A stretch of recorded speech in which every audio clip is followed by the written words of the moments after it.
Musim akan selalu berganti, kasih Tuhan tetap abadi, tak akan berubah sampai selamanya. Ku tetap percaya, ku yakin Tuhan memberkati,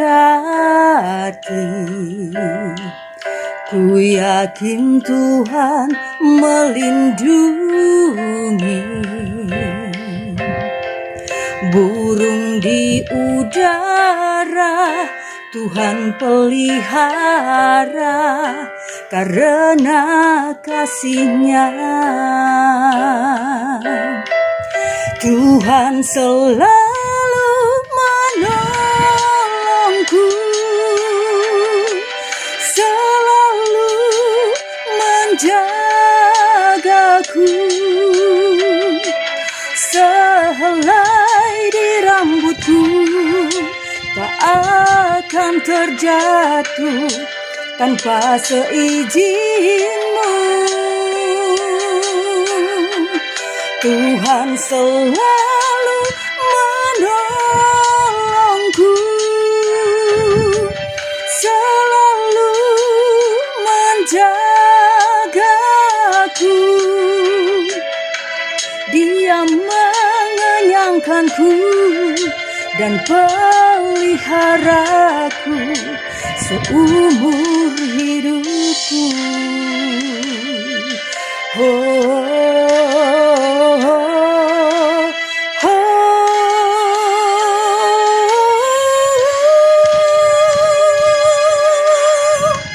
Tuhan selalu menolongku,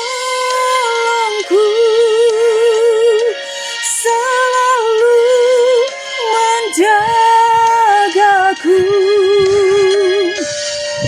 Sehelai di rambutku tak akan terjatuh tanpa seizin-Mu. Tuhan selalu menolongku, selalu menjagaku.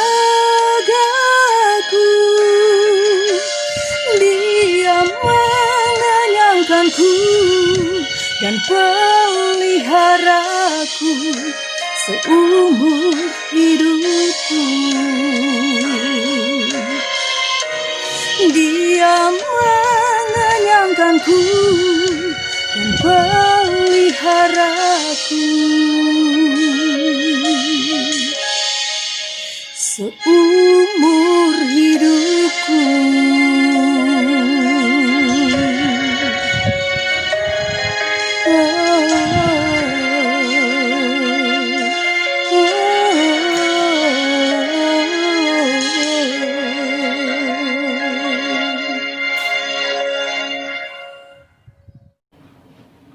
Shalom saudara terkasih di dalam Kristus Yesus. Selamat bertemu kembali dengan saya Benny Budianto dalam program online ibadah GBI Home. Menjadi sukacita tatkala saya bisa menjumpai saudara meskipun secara online, dan saya percaya perjumpaan ini akan menjadi berkat bukan hanya buat saudara tetapi buat saya, bahkan bagi orang-orang yang menyaksikan tayangan program online ini. Mari saudara, kita akan merenungkan kebenaran firman Tuhan, tetapi sebelumnya kita akan bersatu di dalam doa. Kami bersyukur Tuhan, kami ada karena anugerah-Mu. Sebentar kami akan merenungkan kebenaran firman-Mu. Kami percaya Tuhan, firman-Mu menjadi kekuatan di dalam kehidupan kami, dan kami mau belajar untuk bukan hanya merenungkan, tetapi melakukan kebenaran firman-Mu di dalam kehidupan kami pribadi lepas pribadi. Menyertai hamba-Mu yang penuh dengan kelemahan ini, biar kiranya Engkau sendiri yang bekerja melalui hamba-Mu ini, sehingga setiap perkataan yang keluar menjadi sesuatu yang meneguhkan, memberikan kekuatan pada orang yang mendengarkan kebenaran ini. Terima kasih Bapa, di dalam nama Tuhan Yesus, kita yang siap merenungkan firman Tuhan, katakan bersama, amin. Haleluya.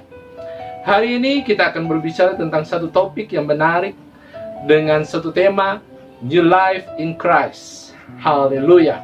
Saudara, banyak orang berbicara tentang satu istilah yang baru, tetapi istilah ini menjadi istilah yang sudah terbiasa kita dengar, khususnya di dalam bangsa dan negara Indonesia. Apa istilah itu? Istilah itu ialah new normal. Saya melihat tayangan dan saya mendapati satu penjelasan tentang new normal ini.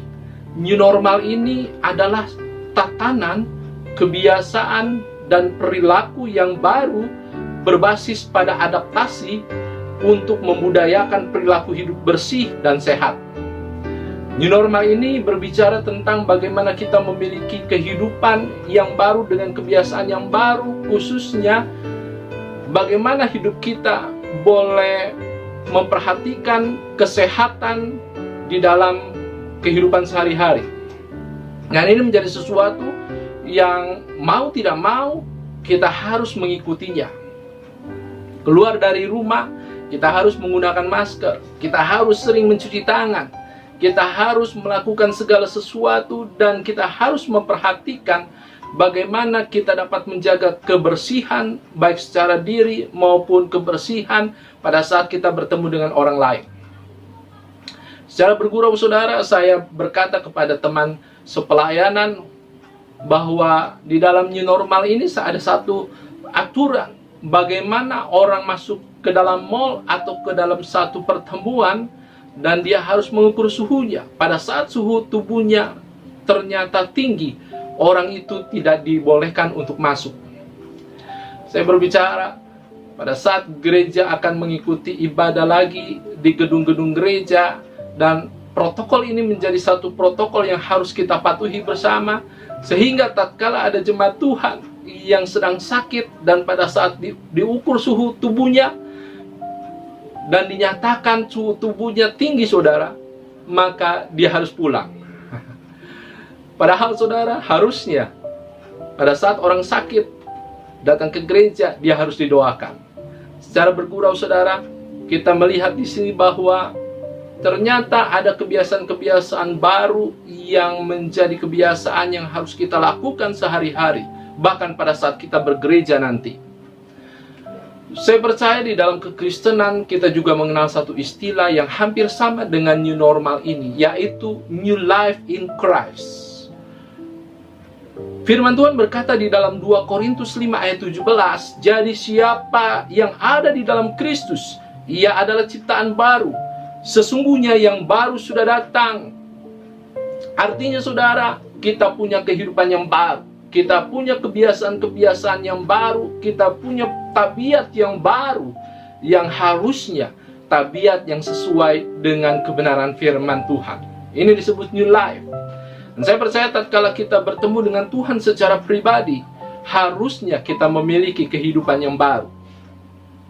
Kehidupan yang baru berarti kita menanggalkan manusia lama kita dan mengenakan manusia baru kita. Artinya kita mau berubah menjadi satu pribadi yang berbeda dengan pribadi sebelum kita mengenal Kristus. Benjamin Franklin berkata, ketika kamu berhenti berubah, saat itu pula hidupmu berakhir. Jadi saudara, perubahan ternyata penting. Segala sesuatu berubah. Dan tidak ada satupun yang mutlak di dalam dunia ini. Yang mutlak itu adalah perubahan itu sendiri. Artinya setiap orang harus berubah. Saudara harus berubah, saya harus berubah menjadi lebih baik tentunya. Dan pada saat kita bertemu dengan Tuhan secara pribadi, pada saat kita percaya kepada Kristus, kita adalah manusia baru. Kita memiliki kehidupan yang baru. Dan kita harus memiliki perubahan-perubahan yang semakin hari semakin baik, dan pada akhirnya Perubahan itu menggambarkan bahwa kita adalah pribadi yang berpadanan dengan panggilan kita, pribadi yang serupa dengan gambaran anaknya, yaitu Yesus Kristus. Haleluya. Firman Tuhan mengatakan tentang perubahan ini di dalam Roma 12 ayat 2. Janganlah kamu menjadi serupa dengan dunia ini, tetapi berubahlah oleh pembaharuan budimu, sehingga kamu dapat membedakan manakah kehendak Allah, apa yang baik, yang berkenan kepada Allah, dan yang sempurna. Jadi saudara, Roma 12 ini menganjurkan bahkan memerintahkan kepada kita untuk kita tidak serupa dengan dunia. Kita hidup di dalam dunia, tetapi kita tidak boleh sama dengan dunia. Kita harus berubah dengan pembaharuan budi kita, sehingga kita dapat membedakan manakah kehendak Allah, apa yang baik, yang berkenan kepada Allah, dan yang sempurna. Jadi perubahan itu penting. New normal menggambarkan setiap pribadi harus berubah, memiliki kebiasaan yang baru, kebiasaan yang memperhatikan kebersihannya, kebersihan diri sendiri, bahkan kebersihan tatkala bertemu satu dengan yang lain. New life itu juga berbicara tentang perubahan, perubahan dari manusia lama menjadi manusia yang baru, dari karakter yang lama menjadi karakter yang diperbaharui di dalam Kristus. Mari saudara, untuk kita boleh memahami lebih lagi tentang new life in Christ ini, kita akan membaca di dalam Efesus 4 ayat 17 sampai dengan ayat yang ke-32. Efesus 4 ayat 17 sampai dengan 32, satu perikop yang berjudul Manusia Baru. Sebab itu kukatakan dan kutugaskan ini kepadamu di dalam Tuhan, jangan hidup lagi sama seperti orang-orang yang tidak mengenal Allah, dengan pikirannya yang sia-sia dan pengertiannya yang gelap, jauh dari hidup persekutuan dengan Allah, karena kebodohan yang ada di dalam mereka, dan karena kedegilan hati mereka, perasaan mereka tumpul, sehingga mereka menyerahkan diri kepada hawa nafsu dan mengerjakan dengan serakah segala macam kecemaran. Tetapi kamu bukan demikian.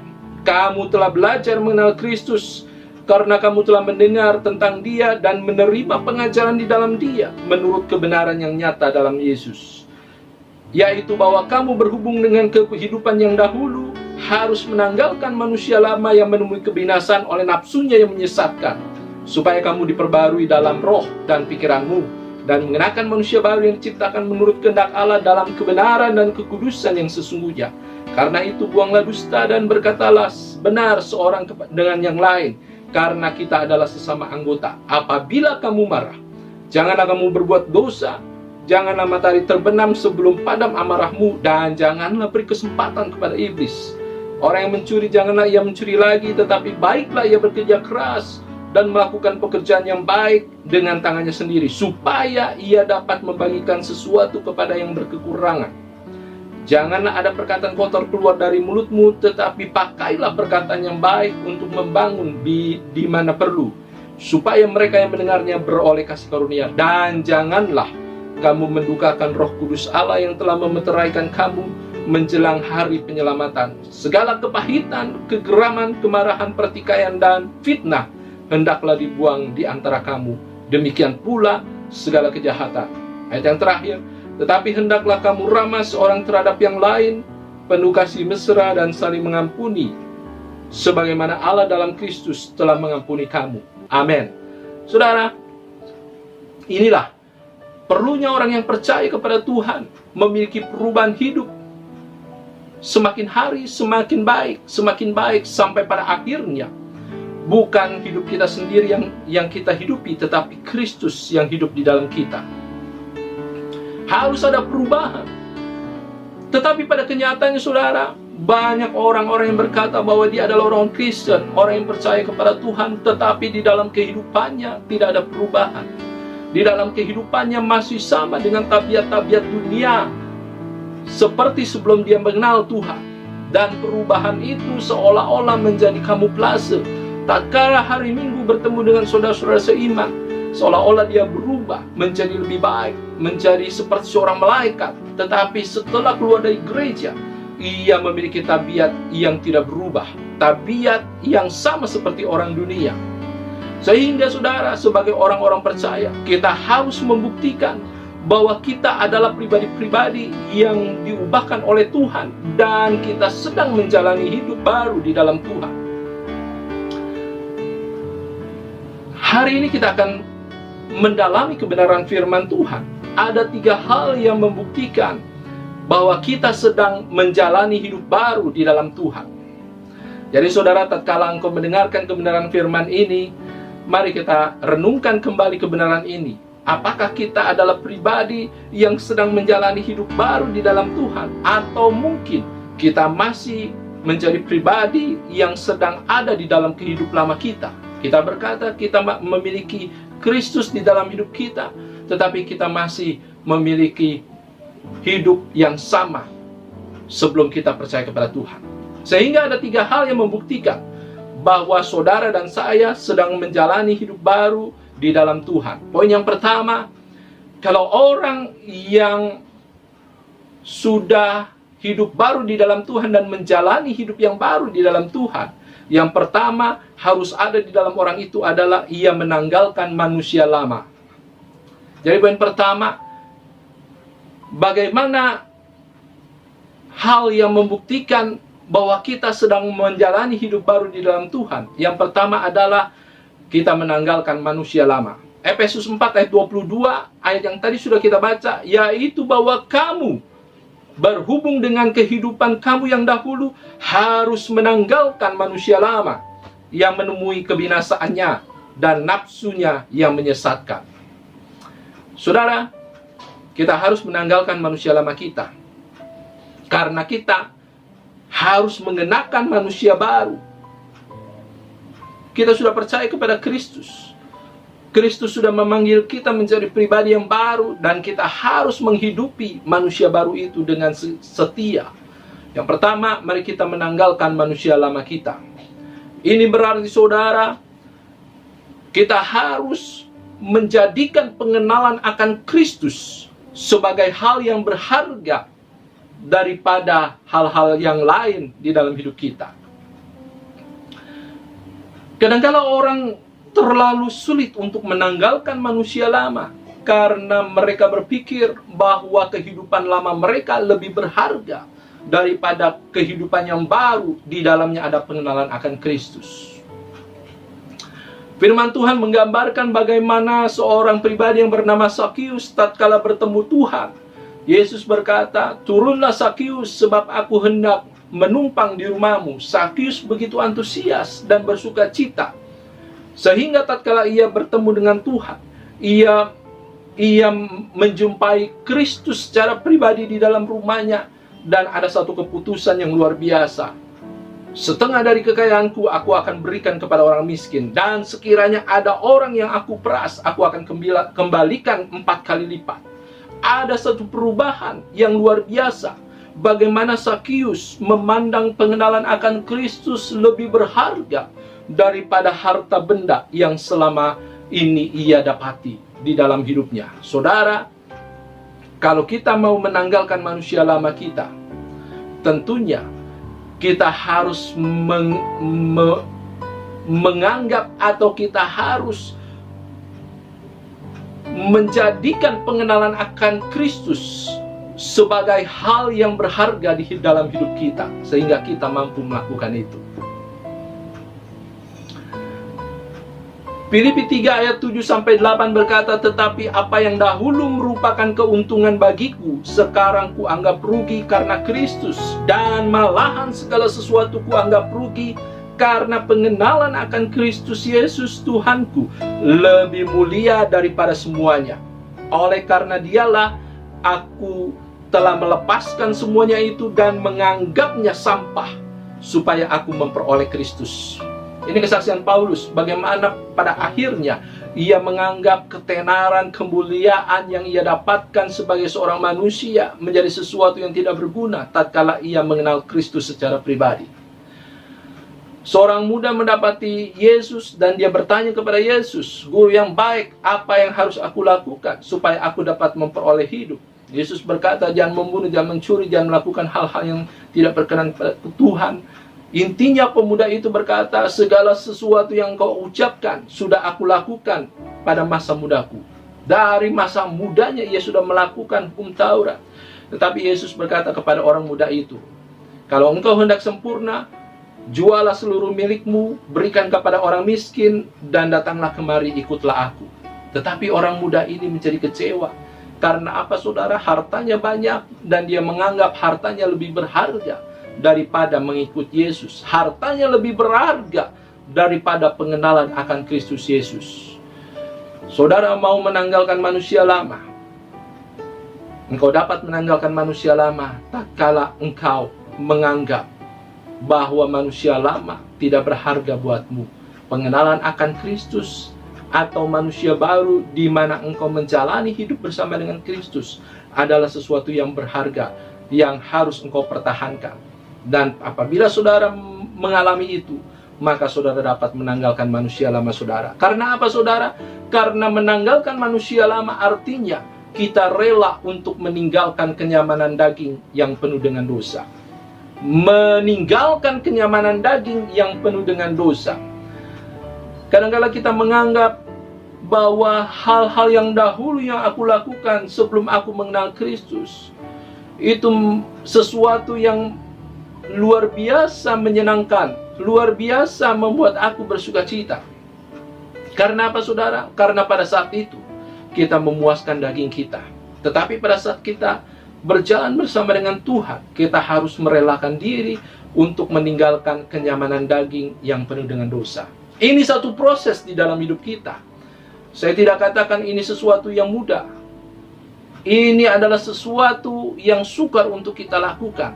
Tetapi kalau kita mengasihi Tuhan, tentunya ini menjadi sesuatu yang menyenangkan hati kita untuk kita melakukannya.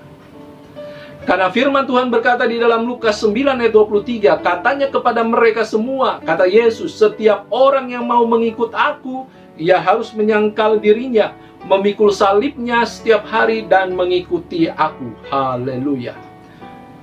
Jadi saudara, menerima Kristus secara pribadi adalah satu anugerah. Tetapi menjadi pengikut Yesus, menjadi murid Yesus, ada harga yang harus kita bayar. Apa harganya yang harus kita bayar? Meninggalkan manusia lama kita. Artinya kita mau dengan rela meninggalkan kenyamanan daging yang penuh dengan dosa. Ada satu istilah berkata, life begins at the end of your comfort zone. Artinya hidup dimulai pada saat berakhirnya zona kenyamanan saudara.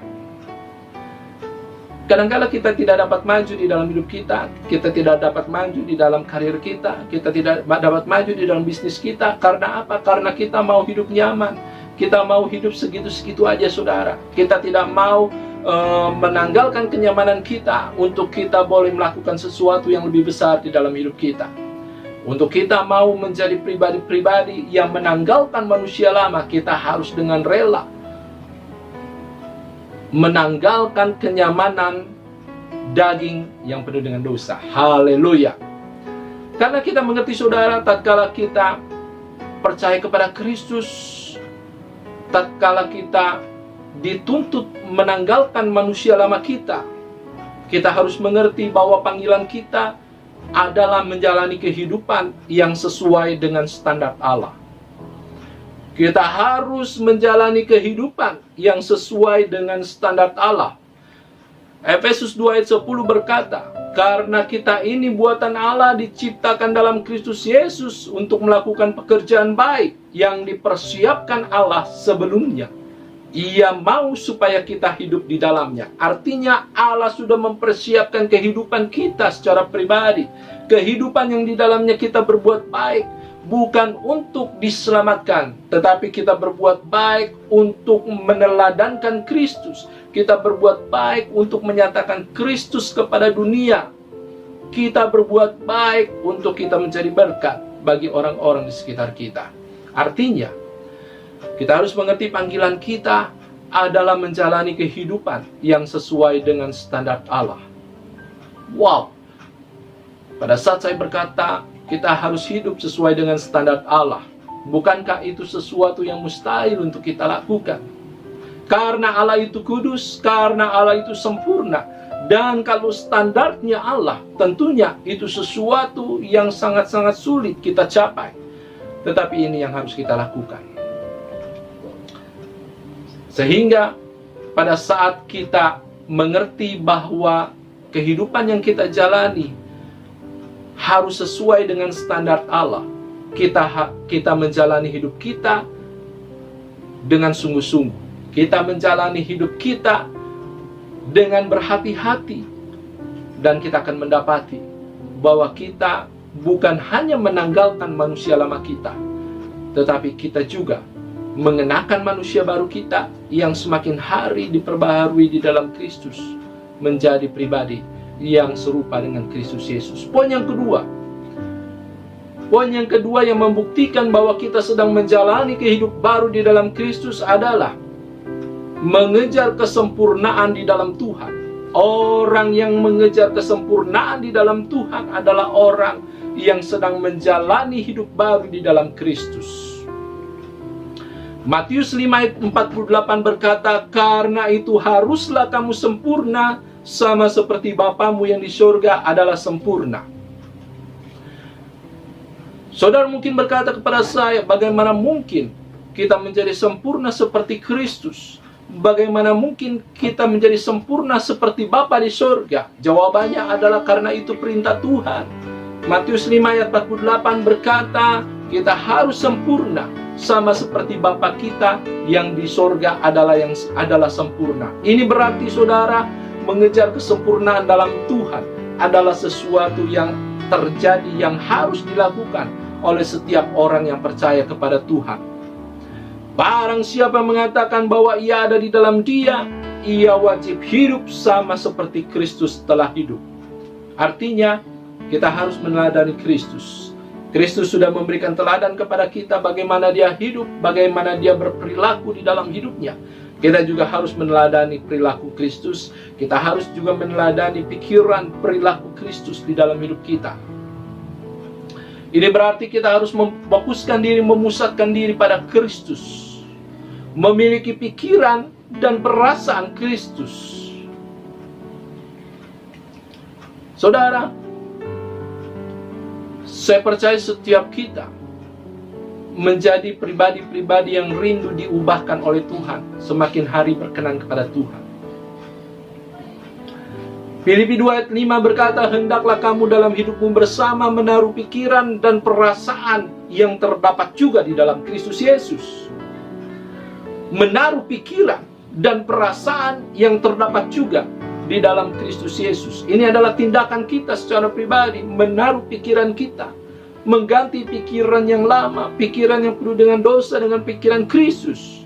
Dan perasaan kita yang dulu perasaannya penuh dengan iri hati, penuh dengan kesombongan, dengan perasaan yang terdapat juga di dalam Kristus Yesus.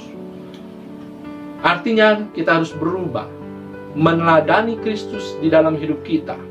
Fokus kita, idola kita, bukan orang lain, bukan pribadi yang lain, tetapi Kristus Yesus. Karena dengan cara demikian, kita menjadi pribadi-pribadi yang mengejar kesempurnaan di dalam Tuhan. Saudara, mengejar kesempurnaan di dalam Kristus artinya kita harus mengerti bahwa ini adalah perintah Tuhan. Dan kita dapat menjadi sempurna karena Roh Kudus ada di dalam kita. Allah itu sempurna, sehingga setiap orang yang berkata dia percaya kepada Kristus, harusnya Roh Kudus ada di dalam dirinya. Roh yang sempurna, Roh yang kudus, Roh yang mengajar kita kepada kebenaran-kebenaran Allah. Itu yang mengubah diri kita menjadi pribadi yang semakin hari semakin sempurna, seperti dengan Kristus. Sehingga rahasianya adalah untuk kita boleh menjadi pribadi yang sempurna, kita harus dipimpin oleh Roh Kudus di dalam hidup kita. Dipimpin dan dikuasai oleh Roh Kudus di dalam hidup kita. Itu menjadi satu kunci untuk kita menjadi pribadi yang sempurna seperti Kristus. Mengejar kesempurnaan di dalam hidup kita akan menjadi sia-sia kalau kita mengejarnya dengan kekuatan kita sebagai manusia. Tetapi tatkala kita mengandalkan Roh Kudus di dalam hidup kita, maka Roh Kudus itu yang akan memampukan kita mengubah hidup kita, mengubah tabiat kita, mengubah perasaan perilaku kita menjadi pribadi yang seperti Kristus. Sehingga firman Tuhan yang berkata di dalam Galatia 5 ayat 25, jikalau kita hidup oleh Roh, baiklah kita juga dipimpin oleh Roh. Kadang-kala saudara harus kita akui, kita tertarik hanya dengan manifestasi-manifestasi Roh Kudus. Tapi kita tidak tertarik dipimpin oleh Roh Kudus di dalam kehidupan kita sehari-hari. Hari ini kita harus menjalani hidup yang sesuai dengan kehendak Tuhan, yaitu hidup yang dipimpin oleh Roh Tuhan, oleh Roh Kudus. Karena dengan cara demikian kita dapat menjadi pribadi yang semakin disempurnakan seperti Kristus. Haleluya. Poin yang ketiga, poin yang terakhir, bagaimana hal yang membuktikan bahwa kita sedang menjalani hidup yang baru di dalam Kristus. Orang-orang yang membuktikan bahwa dirinya sedang menjalani hidup di dalam Kristus, hidup baru di dalam Kristus adalah orang-orang yang mengarahkan diri kepada hal-hal yang bersifat kekekalan.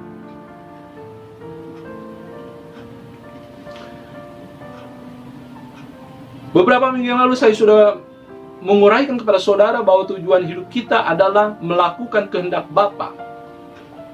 Tujuan hidup kita bukan mencari kekayaan semata.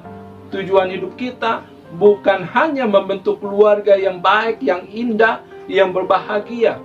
Karena semuanya itu bukan tujuan hidup kita yang sesungguhnya.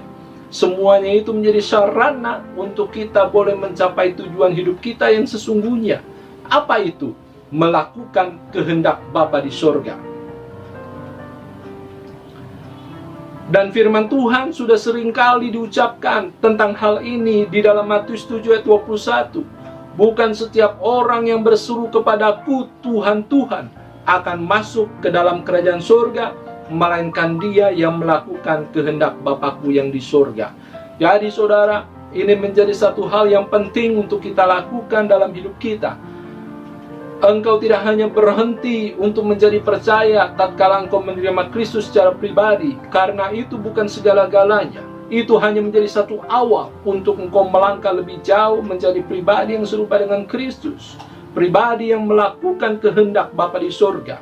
Karena tujuan hidup kita, tujuan hidup saudara dan saya menjadi murid Kristus adalah melakukan kehendak Bapa di sorga. Haleluya. Ini berarti saudara, kalau kita mengerti tujuan hidup kita adalah melakukan Bapa di sorga, kita harus mengasihi Tuhan dengan segenap hidup kita. Orang-orang yang mengasihi Tuhan dengan segenap hidupnya adalah orang-orang yang mengarahkan dirinya kepada hal-hal yang bersifat kekekalan. Markus 12:30 berkata, kasihilah Tuhan Allahmu dengan segenap hatimu, dan dengan segenap jiwamu, dan dengan segenap akal budimu, dan dengan segenap kekuatanmu. Jadi saudara, untuk kita menjadi pribadi yang mengarahkan diri kepada hal-hal yang bersifat kekal, kita harus mengasihi Tuhan dengan segenap hidup kita. Dan mengasihi Tuhan dengan segenap hidup kita artinya kita menjadikan Dia segala-galanya di dalam hidup kita. Bukan yang lain saudara. Kita menjadikan Kristus menjadi harta yang berharga di dalam hidup kita. Firman Tuhan berkata, di mana hartamu berada, di situ hatimu berada. Kalau engkau menjadikan Kristus sebagai harta di dalam hidupmu, maka engkau akan menaruh hatimu kepada Kristus.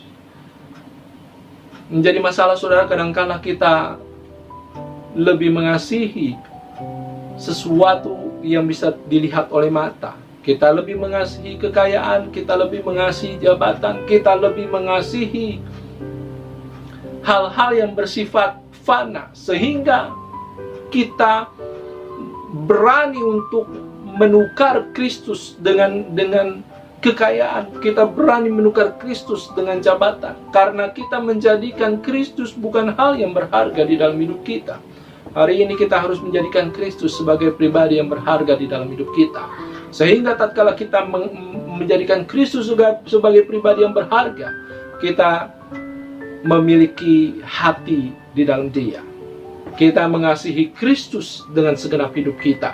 Dan pada akhirnya kita tahu tujuan hidup kita adalah menyenangkan hati Tuhan, melakukan kehendak Bapa di dalam hidup kita. Saudara, ini sebabnya kita dapat mengarahkan diri kepada hal-hal yang bersifat kekekalan. Paulus berkata, bukan seolah-olah aku telah menggapainya atau aku telah sempurna, tetapi ini yang aku lakukan. Aku melupakan apa yang di belakangku dan aku mengarahkan apa yang ada di depanku dan berlari-lari menuju satu panggilan surgawi. Saudara, ini yang Paulus lakukan, mengarahkan diri kepada hal-hal yang bersifat kekal, sehingga hal-hal yang bersifat duniawi tidak menjadi sesuatu yang berharga bagi dirinya lagi, saudara. Biar kiranya kebenaran ini, 3 kebenaran ini, menginspirasi hidup kita untuk kita menjadi pribadi-pribadi yang semakin serupa dengan Kristus.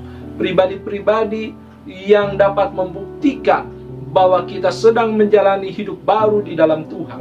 Yang pertama, mari saudara kita menanggalkan manusia lama kita. Menanggalkan manusia lama kita. Dan yang kedua, kita harus mengejar kesempurnaan di dalam Tuhan. Dan standar kesempurnaan itu adalah Tuhan itu sendiri. Yesus yang menjadi teladan di dalam hidup kita. Pada akhirnya saudara, yang ketiga, kita harus mengarahkan diri kepada hal-hal yang bersifat kekekalan. Ini berarti kita harus mengerti tujuan hidup kita. Tujuan hidup saudara dan saya adalah melakukan kehendak Bapa di sorga. Bagaimana caranya melakukan kehendak Bapa di sorga? Pada saat kita mengasihi Tuhan dengan segenap hidup kita. Pada saat kita menjadikan Dia pribadi yang berharga di dalam hidup kita, sehingga kita mengasihi Dia bukan hanya sebatas perkataan, tetapi di dalam tingkah laku kita, kita membuktikan bahwa kita adalah orang-orang yang mengasihi Tuhan. Sehingga janji firman Tuhan di dalam Roma 8 ayat 28, kita tahu sekarang bahwa Allah turut bekerja dalam segala sesuatu untuk mendatangkan kebaikan bagi orang-orang yang mengasihi Dia. Amin. Ya, kiranya kebenaran ini menjadi kekuatan kepada kita untuk melangkah lebih jauh lagi di dalam Tuhan, menjadi pribadi yang semakin hari diperbaharui, hari lepas hari menjadi pribadi yang semakin berkenan kepada Tuhan. Puji Tuhan. Mari kita berdoa. Terima kasih Bapa atas kebenaran firman-Mu yang memberikan kekuatan kepada kami untuk kami boleh menjadi pribadi yang membuktikan diri bahwa kami adalah pribadi yang hidup di dalam hidup baru di dalam Engkau Tuhan. Berikan kekuatan kepada kami ya Bapa, supaya firman-Mu tidak lalu begitu saja, tetapi boleh kami renungkan, boleh ada di dalam hati kami, dan boleh kami lakukan di dalam hidup kami pribadi pas pribadi. Terima kasih Bapa. Di dalam nama Tuhan Yesus, kita sudah diberkati Tuhan, katakan bersama, amin. Haleluya, amin.